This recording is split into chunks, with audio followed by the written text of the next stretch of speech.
we're out here in Vermont. We're doing a lot of training and testing out a lot of equipment.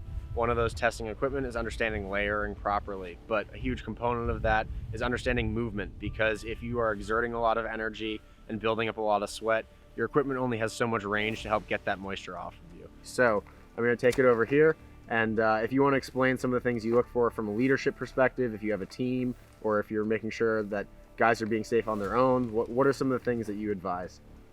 So in a military setting, everything is a compromise between speed and security.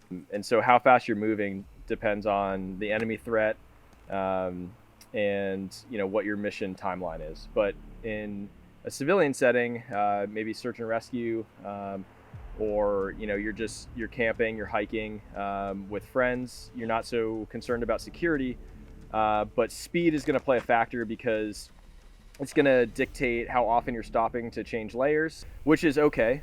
You can stop and change layers, but you don't want to be doing that consistently, right? Because that takes energy, that takes time. So maybe what you're doing is you're putting your slowest person up front, and that person is letting you know when they start sweating, right? And that's one way to regulate speed, so that if you have a large group of people, you're not overtaxing them. You're really going to like the lowest common denominator. Sometimes you just can't help.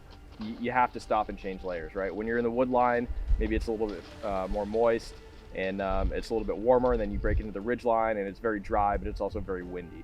There are layering systems for wind. There are layering systems like the one I'm wearing now, which can be good for movement if it's slow enough.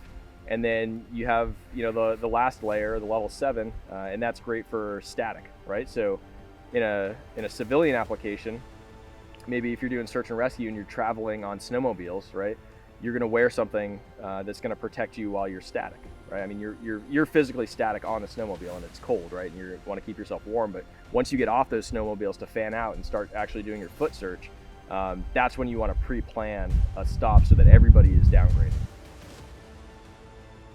When you're looking at traversing an area, you have a bunch of guys with all their sustainment in their sleds. What do you look for specifically to make sure that they can get through those areas? Do you choose a point guide to guide that? How do you work through those little issues? Yeah, that's a great question. So we always have a guy who's not carrying the sled up front, and he's the one designating the path. So we have the sleds usually in the middle of our group as we're moving, so they can take advantage of the footsteps in front of them, a little packed down snow already. But you're looking for navigable terrain, and a lot of that comes from experience. You're looking for more straight lines, right? If you're going diagonally across an elevated terrain feature, the likelihood of it tipping is greater. And so if you estimate that, and you're up front, you're deciding on the path, and you estimate that angle is too steep, you have to choose a different route.